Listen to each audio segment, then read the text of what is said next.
Today is Sunday, the 15th of December. What a year. September's been brutal. We're still here. The songs that have been through a storm, and it lasted forever. But I didn't know the storm would last from September to December. Longest storm on record in the history of the country for Abaconians and Grand Bahamians. But I'll speak about Abaco because I know Abaco. I was in the storm. I'm still in the storm, and it's still lasting forever. But the amazing thing, you have to get educational of this and put the good on one side, the bad on the other side.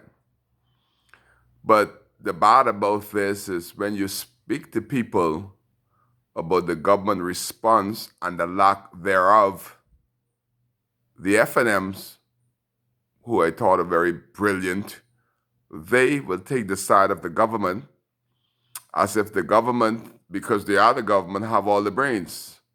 You got to remember the government are people just like us. We foolishly sometimes elect them because we thought they will do better. So far, that is not happening in North Abaco.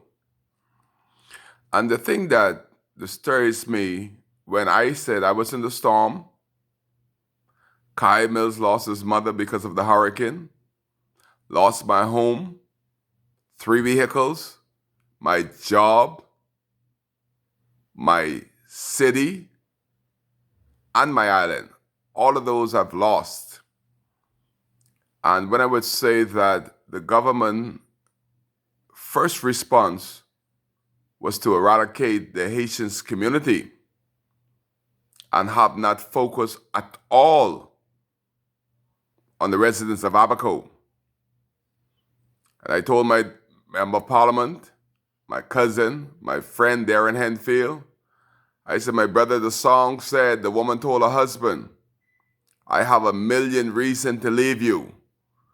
Give me one good reason to stay. And I say to the residents of Abaco, give me one good reason to vote FNM again. I'm not being political, I'm being truthful. After what we've gone through and continue to go through, give me one reason to vote FNM again. Our Prime Minister, our members of Parliament for North Abaco, South Abaco, they visited Greenhill Key, had a town meeting there, passed by Treski, all the rest of us, gone to Gorna Key, in Manawa, where the Manawa people shut the door on them twice, but twice they went to Manawa. Those people out there don't want to see them. Then they went to Hopetown, had a town meeting in Hopetown. And to date, from September to now, they've had not one town meeting in the biggest, most affected areas of Abaco. Mashaba resident haven't had a town meeting. Dundas Town, Murphy Town, and Central Pines have yet to have a meeting with our MP. And this area, if Darren Henfield gets 75% of the votes, the election is pretty much over. And to date, having met with the local government officials that are elected just like him, I think they think that the local government board went out to the sea. That doesn't mean anything in Abaco anymore. But these are the people that the people trust to look after their local affair. And they said they're trying to bring local government into Nassau. Because that happened in Nassau after a huge storm. The persons that know their district best has been shut out eternally. Not one word to the local community. And the people in Nassau, the FNMs, they would say the government is on track to spend $7 million to eradicate the Haitian communities with no idea where they're going to put them. They say they're going to beat them with the gym. They just not planning. So when you take them to the gym, where are they going to come? I know where they're going to go. Right in those $5 million domes you're putting in Spring City proper. That's where they're going to go. Listen to Cai. That shall come to pass. But the thing about it is that the government, after spending all this money, haven't brought 50 sheets of plywood to help the residents get back to some type of normalcy. But yet, today, at the primary school at CAPS in Dundastan, Central Pines proper, there's over 100 sheets of plywood, over 100 rows of plastic to put on your roof. They're sitting there from September. The Jamaicans brought them there. And just how they put them there, people need them today, and they're still sitting there. When are we going to get some help? I talked to the leaders of the opposition, Brave Davis. I said, Mr. Davis, you guys have been on a tour for a long time. Y'all already made about 3 or 4 tours. If y'all mean Abaco well, if you would have brought 100 sheets of plywood to Abaco, you would have surpassed what the F&M government is doing with $7 million. You imagine 100 sheets of plywood means more to Abaconians than $7 million that they spend in the mud, the peas, sandbanks, and the farm. That would be helping Abaconians. And don't y'all never ever say that the Haitians are dumb and stupid. The Haitian got more sense than the Bahamas Defense Force. That is why they play dominoes at the Defense Force base, harass Bahamians. The Haitian, right over there by Yamakaw Beach, sailing in right now. We got hundreds of $millions of a high tech, and y'all call the Haitians stupid. Who's the fool? The worst organization in the country, Defense Force. They can't do their job. Everybody know what they do on the streets of Abaco. These persons have hurt Abaconians more than anybody. Remember, in the beginning, people brought hundreds of generators, food supplies into Abaco for Abaconians. But because the government evacuated us into Nassau, the Defense Force took hundreds of them under their wings.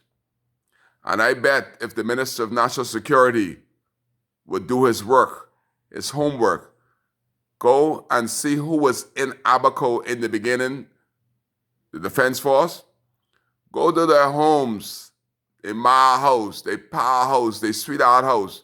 You would find the generators that Abaconians will still need. We're so desperate that we are not at all looking out for our neighbors. You imagine you're sleeping and your neighbor takes your generator because they're tired sleeping without lights? That is not acceptable at all. But there were enough generators that were brought in for Abaconians that the people that's supposed to protect and to serve our liberty and uphold our constitutional rights, these were the bastards that were breaking all the laws and continue to do so in Abaco. They took all the generators. We're now trickling back into Abaco because Abaco is our home. We will rebuild. But it would have been so much easier if the Defense Force and the police force were to do their job and secure those generators for Abaconians. It would be so fruitful the 15th day of December, 4 months after Hurricane Floyd, if this uncaring government would bring 200 sheets of plywood in. If the opposition was smart to bring 200 sheets of plywood in, and boy, what a day that would be. You imagine Darren Henfield had a giveaway that didn't happen, but there were 800 people waiting for supplies. They weren't waiting on no food and no dirty clothes, those hand-down clothes. That is over. That's been over a couple months ago. Clothes and water is not going to get you to back to some sense of normalcy. That is over. Building material. It's the people's time. It is time to take care of people.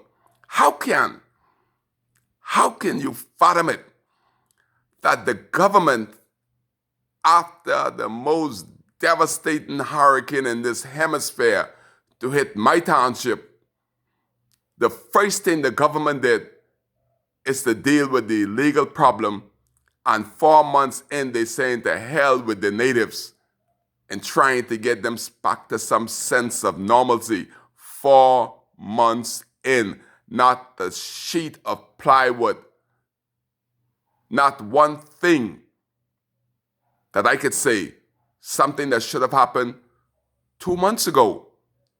December coming up. It is December, the 15th of December, on a Sunday, still no building supplies. When every time I see the boat comes in, they didn't even recognize whoever doing the fence as a fence dummy.